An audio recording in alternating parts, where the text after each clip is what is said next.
돈이 지닌 비밀. 저기 우리의 주인공 꼼꼼이가 보이네요. 울고 있는 동생을 달래고 있는 것 같은데요. 어떤 일인지 살펴볼까요? 울지 마. 울어도 지금은 가질 수 없다니까. 우와, 저거, 내 거야. 안 된다니까. 나중에 엄마한테 사달라고 하자. 싫어, 지금 가질 거야. 지금은 안 된다니까. 저거 가지려면 돈 내야 돼. 돈? 그럼 돈 내고 가질래. 지금 돈 없어서 못 내는걸? 돈 왜 없어? 돈이 뭔데?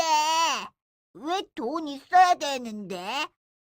왜 돈이 있어야 되긴 당연히 있어야 되지. 그러니까 왜? 뚝! 그만 울고 들어봐. 누나가 돈이 뭔지 가르쳐 줄게. 돈이 뭐냐 하면, 그러고 보니 돈이 대체 뭐길래 물건을 살 수 있는 걸까? 꼼꼼이가 항상 사용하던 돈이 과연 무엇인지 궁금하게 됐군요. 여러분은 어떠세요? 돈이 과연 무엇인지 설명하실 수 있나요?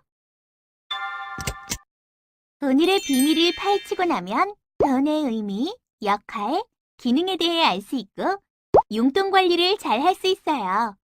이것을 위해서 오늘 우리는 돈 탄생의 비밀, 물가 속에 가려진 돈의 비밀, 용돈 관리 속에 가려진 돈의 비밀을 탐험해 볼 거예요.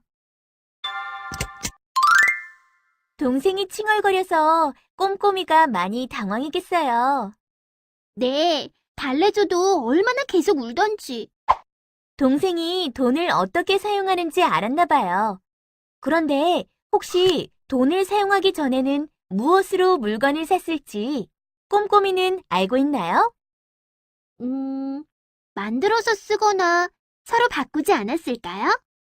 맞아요. 혹시 꼼꼼이는 자신의 물건과 친구의 물건을 바꿔본 적이 있나요? 네, 제 머리핀과 친구의 만화책을 바꾼 적이 있어요. 그래요? 이렇게 꼼꼼이처럼 서로의 물건을 바꾸는 것을 물물교환이라고 해요. 돈이 만들어지기 전에는 이렇게 물물교환으로 물건을 거래했었답니다. 아, 얼마 전에 교육방송에서 세계의 어린이들이라는 프로그램을 했었는데, 거기에 바닷가 마을에서 말린 생선을 들고 농가 마을로 가서 쌀이나 감자와 바꾸어 밥을 지어 먹는 장면이 나왔었어요. 이게 바로 물물교환, 맞죠? 정답이에요. 우리 꼼꼼이 아주 똑똑한데요? 그런데 물물교환을 하면서 약간의 문제가 발생했어요. 쌀이나 동물 가죽들은 너무 무거워서 운반하기가 쉽지 않았고 생선이나 고기는 쉽게 썩어버렸던 거예요. 그래서 사람들은 곰곰이 생각한 후에 쉽게 구할 수 있는 조개 껍질을 돈처럼 사용하기 시작했어요. 그럼 모양이 다른 조개 껍질은 어떻게 해요? 화면에 조개 껍질 모양이 보이나요? 이렇게 특별하게 생긴 조개 껍질을 정하고 패화라고 부르면서 조개 껍질 1개는 바나나 10개, 조개 껍질 10개는 고기 1덩어리, 이런 식으로 물건을 교환했어요. 하지만 조개 껍질은 쉽게 깨지는 성질을 가지고 있었어요. 그렇게 시간이 지나면서 깨지지 않고 운반하기도 쉬운 지금의 동전이 생겨나게 되었답니다. 이렇게 작은 동전이 오랜 시간이 걸쳐 만들어졌는지 오늘 처음 알았어요. 그렇죠? 어떤 역사가들은 동전을 처음 사용한 사람들이 약 5,000년 전 메소포타미아 지역에 살던 사람이라고 주장하기도 하고 4,500년 전 이집트 사람들이라고 주장하기도 해요. 그런데 이 동전에도 문제가 발생했지 뭐예요. 돈의 양이 매우 많을 때 무게가 너무 무거워서 운반하기가 어려웠던 거예요. 그래서 가볍고 운반하기도 좋은 종이돈, 즉 지폐를 만들게 되었답니다. 아, 그렇군요. 물물 교환해서 조개 껍질, 동전, 지폐의 순서로 발전을 한 거군요. 그런데 궁금한 게 한 가지 있어요. 5,000년 전에 쓴 동전은 종류가 한 가지였었나요? 아니에요. 동전이 나타나기 시작한 초기에도 동전이 여러 가지가 있었는데 무게에 따라서 얼마짜리 동전인지를 결정했다고 해요. 그렇지만 지금은 50원짜리가 10원짜리보다 작은 걸 보면 알 수 있듯이 크기로 결정하지 않고 있어요. 그럼 동전의 가격은 어떻게 결정하는 것이에요? 동전 앞뒤에 적힌 숫자로 돈의 가치를 나타내고 있어요. 마우스 버튼을 눌러 우리나라 동전과 미국 동전들을 확인해 보도록 해요. 우리나라 동전은 왼쪽부터 500원, 100원, 50원, 10원이고 미국 동전은 왼쪽부터 페니, 니클, 다임, 쿼터라고 부릅니다. 그런데요, 세롬이, 돈은 어떻게 만들어지는 거예요?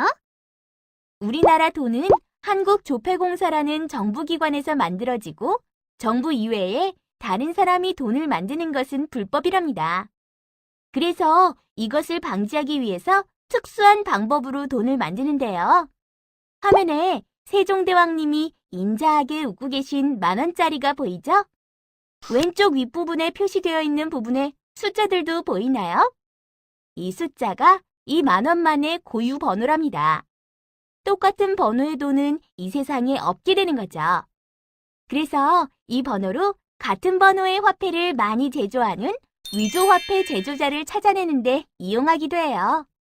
신기해요. 평소에 지폐에 숫자가 있는 걸 보지 못했었는데 굉장히 중요한 역할을 하는 숫자였네요. 지폐에 담겨 있는 비밀 하나 더 알려줄까요? 우리나라 동전과 지폐를 보면 세종대왕, 신사임당의 모습이 새겨져 있어요. 조금 더 자세히 보면 동전에는 거북선과 벼의 모양이 들어가 있어요. 지폐에는 우리나라의 역사적인 인물들이, 동전에는 대표적인 사물이 새겨져 있는 것이죠. 이렇게 사람 얼굴과 사물을 새겨넣은 이유는 무엇일까요? 이번 문제는 너무 어려워요. 비밀을 알려줄게요. 항상 사용되는 돈을 통해 역사적 인물이나 대표적 사물을 널리 기억시키기 위해서랍니다. 꼼꼼히, 혹시 물가가 비싸져서 과자 가격이 너무 올랐어 라는 말을 들어본 적 있나요? 뉴스에서 한 번은 들어본 것 같아요. 물가는 우리가 마트나 가게에서 구매하는 모든 물품의 가격을 의미해요. 여기서 잠깐! 이 물가 속에 숨겨져 있는 돈의 비밀이 있답니다. 그 비밀을 하나씩 파헤쳐볼까요? 동전 모양을 클릭해보세요. 첫 번째로 돈은 물품 가치의 기준이에요. 약간 어렵죠? 쉽게 설명해서 우리나라 옛 선조들이 사용하던 물건이라서 지금은 구매하기도 어려운 고려청자 같은 골동품은 오래되면 오래될수록 비싼 가격에 팔린답니다. 즉, 팔리는 가격이 높아질수록 가치가 높다고 평가되는 것이에요. 두 번째 비밀은 돈은 교환의 수단으로 쓰인다예요. 물건을 파는 사람과 물건을 사는 사람은 돈을 교환 수단으로 사용합니다. 꼼꼼이가 5,000원을 가지고 빵집에 가서 가게 주인에게 5,000원을 내면 빵과 우유를 가져올 수 있습니다. 돈이 교환의 수단으로 사용된 것이죠. 물가 속에 가려진 돈의 세 번째 비밀은 물건의 가격도 오르락 내리락 한다는 것이에요. 시장에 장난감이 하나밖에 없는데 친구 둘이서 서로 사려고 한다고 상상해보세요. 두 친구는 서로 높은 가격을 주겠다고 할 것이에요. 예를 들어서 꼼꼼이는 2,000원을 주겠다고 했는데 성실이는 3,000원을 주겠다고 했어요. 그랬더니 꼼꼼이는 다시 4,000원을, 성실이는 5,000원을 내겠다고 하네요. 이것처럼 원하는 것을 갖기 위해서 사람들은 돈을 더 내려고 해요. 다시 말하면 원하는 사람만큼 물건이 충분하지 않기 때문에 가격은 올라가게 되는 거예요. 조금 어려웠을 텐데 이해가 되나요? 네, 세롬이 덕분에 금방 이해했어요. 다음 달 용돈을 미리 받을 수 없을까? 사회숙제를 근사하게 하려고 펜을 샀더니 보고 싶은 책을 못 사겠네. 용돈을 계획하지 않고 사용해서 꼭 필요할 때 당황하고 있는 모습. 꼼꼼이에게도 익숙한 모습인가요? 우리가 평소에 중요하게 여기지 않지만 용돈 속에도 많은 비밀이 숨겨져 있답니다. 그 비밀을 벗겨볼까요? 용돈 관리란 성인이 되어서 엄마, 아빠처럼 경제적인 책임을 지게 되었을 때 월급 등 큰 돈을 잘 관리하기 위한 연습이에요. 운동선수들도 연습을 게을리하면 실제 경기에서 좋은 성적을 낼 수 없는 것처럼 용돈 관리도 많은 연습이 필요해요. 어른이 되었을 때를 준비하는 것이라면 더 연습을 많이 해야겠네요. 그럼 용돈 관리는 어떻게 해야 하는 거예요? 지금부터 용돈을 관리하는 노하우를 세롬이가 알려줄게요. 이번에도 귀를 쫑긋! 첫 번째로 용돈의 일부는 꼭 저축을 해야 해요. 할머니, 할아버지, 부모님 생신과 같이 꼭 돈을 써야 할 일이 있으면 미리미리 계획해서 용돈을 모아두는 것이 좋아요. 둘째, 용돈을 사용할 곳을 미리 정해야 해요. 필요한 것과 원하는 것을 구별해서 필요한 것을 먼저 구매하도록 계획을 세워보세요. 셋째, 용돈 기입장을 매일매일 잘 기록해야 해요. 그래야 내가 돈을 어디에 썼는지 한눈에 살펴볼 수 있으니까요. 넷째, 다음 용돈을 받기 전에 부모님께 용돈 기입장을 보여드리고 조언을 받아야 해요.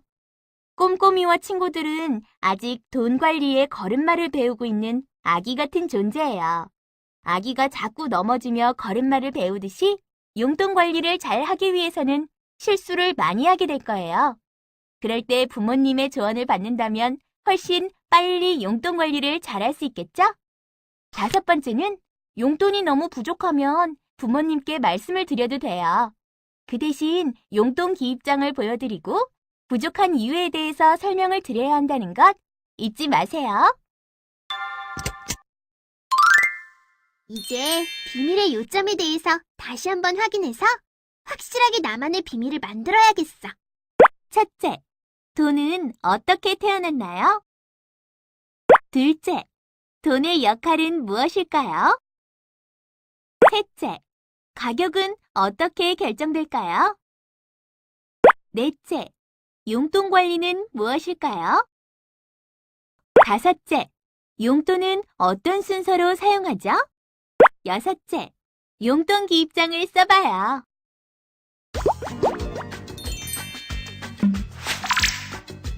이제 돈이 무엇인지 확실하게 알겠나요? 네, 이렇게 많은 비밀이 있었다니. 동생에게도 얼른 가르쳐주러 가야겠어요. 고마워요, 세롬이.